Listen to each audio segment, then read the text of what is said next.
Hi, Don the plant guy here, and I wanted to share with you something that's been happening in Kenya, and it's of ecological concern, and that's about the Indian house crow or Corvus splendens. Now, this bird is an invasive species in the Corvidae family, and this family is home to some of the most intelligent birds in the world. The ravens, that selection, and the nut and the magpies. Now, one thing to note is that these birds are highly intelligent. They live long. I'm talking almost 20 years.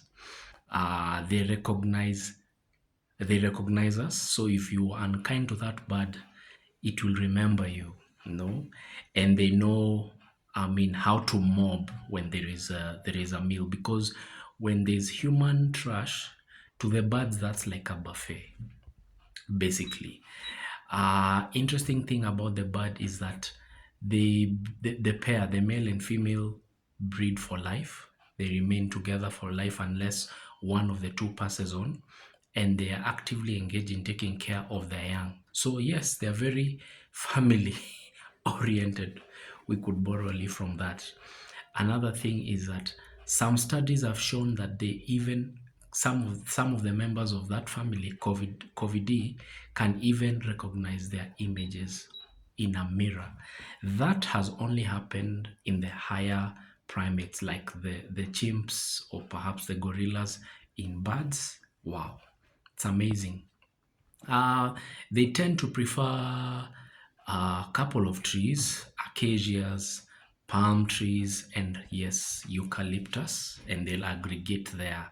And they'll tend to breed or be on a particular tree for a long period of time. You'll find them there.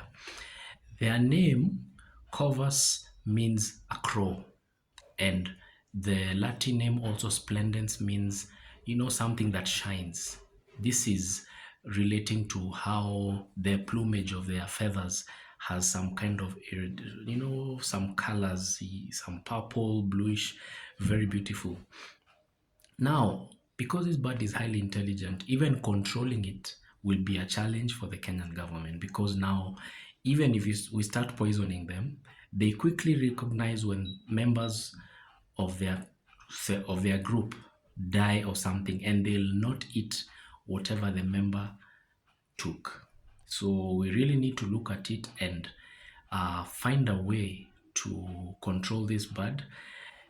Its name, the Indian house crow, is derived because it's been so close to us that it's even been given a name that is, kind of synonymous with being around us.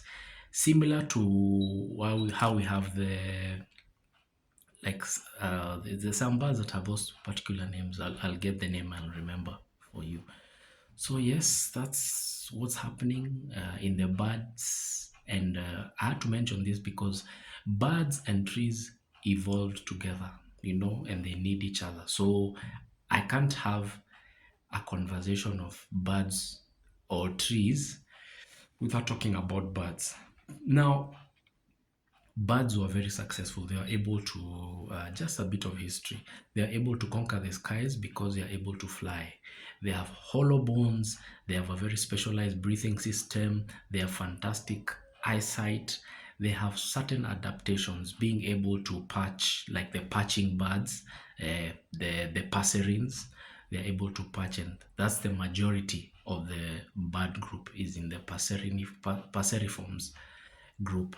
And it's good to delve deeper into birds and to appreciate them, and also know that they can have ecological or environmental impacts as well. And these have been brought about by man.